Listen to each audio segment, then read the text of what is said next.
कृपेमुळे नाद झंकार तू सारा संसार तू नाद झंकार तू सारा संसार तू तुझ्या पायाशी सगळ्यांना महानवमीच्या खूप खूप शुभेच्छा देते. या कार्यक्रमाबद्दल मी थोडक्यात एवढंच सांगेन की गेल्या 35 वर्षापेक्षा अधिक म्हणजे माझ्या लग्नाच्या आधीपासूनच हा कार्यक्रम इथे साजरी करण्यात येतोय आणि या कार्यक्रमाचे आयोजक आणि संयोजक माझे सासरे परशुराम धर्माजी पाटील यांच्याकडनं हा कार्यक्रम केला जातो.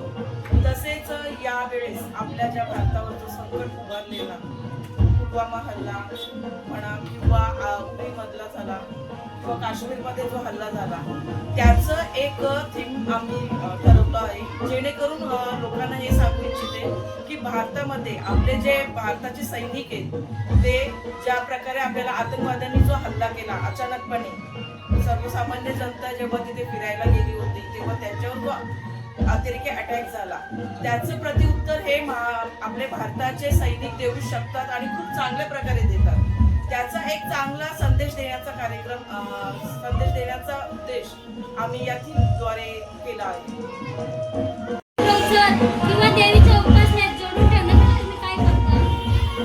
सर्वप्रथम आपण हा नवरात्र उत्सव म्हणजे आपला काय असतो आपण नवदुर्गा जी आपली देवी हिंदू दैवत आहे ती जी आराधनेला बसलेली असते आणि ती नवदुर्गा म्हणजे जो राक्षसाचा वध करते हा मेन आपला उद्देश असतो. आणि तरुणांना एवढंच सांगेन की जसं देवीने नवरूप घेऊन 9 प्रकारे राक्षसांचा जसा संहार केला त्याचप्रमाणे आत्ताच्या पिढीला एवढं सांगू इच्छिते की प्रत्येक स्त्रीचा सन्मान करा, तिचा आदर करा.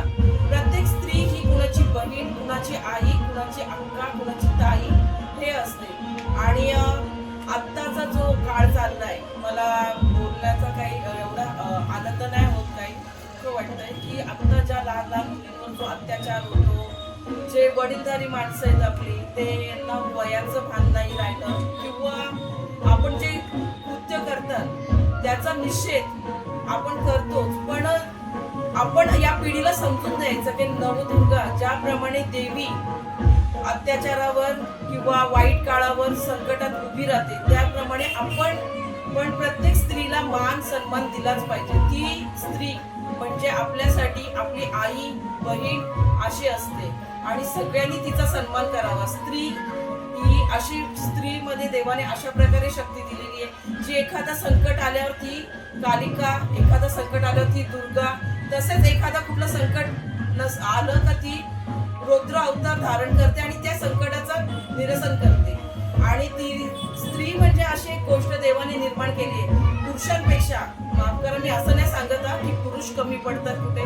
मी स्वतः एक स्त्री आहे, मी आज इथपर्यंत उभी राहिली, महापौर पद पण भेटलं मला, पण त्याच्या मागे पण आमच्या घरातले सर्व पुरुष म्हणजे माझे सासरे परशुराम पाटील, माझे मिस्टर, माझे दीर कैलासवासी आकाश पाटील यांनी मला सपोर्ट केला. नाहीतर मी एक सर्वसाधारण स्त्री होते. मी काही कधी विचार पण केला नव्हता की मी पॉलिटिक्समध्ये इथपर्यंत जाईन का काही जाऊ शकते.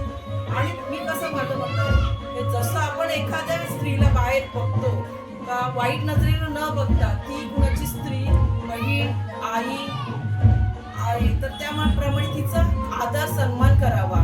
आणि स्त्री शक्तीने पण आता मला एक संदेश आहे मला सगळ्यांना सांगायचा. माझ्या तुमचा आज न्यूज चॅनल आमच्याकडे आलंय त्याच्यामध्ये तुमच्या न्यूज चॅनल माझ्याकडनं खूप खूप शुभेच्छा सर्वप्रथम. आणि मी एवढं सांगू इच्छिते की तुम्ही सगळ्यांनी एकच विचार करा की स्त्रीला जेवढं तुम्ही सन्मान करा, जेवढं तुम्ही तिचा आदर करा तेवढं तुम्ही तिच्या नजरेत तुम्ही मोठे व्हाल. कोणतीही स्त्री असू दे. आपल्या या नवरात्र उत्सवात एक महत्वाची गोष्ट मी तुम्हाला नमूद करू इच्छिते की आपल्या नवरात्र उत्सवात कधीच जातीभेद किंवा कोणता दंगा कधी झालेला नाही. या पूर्ण आकाश कॉलनी म्हणा, दुर्गापाडा म्हणा, गायकवाडपाडा म्हणा, सगळीकडे सगळ्या जातीचे सगळ्या समाजाच्या स्त्रिया निर्भीडपणे खेळतात, निर्भीडपणे राहतात.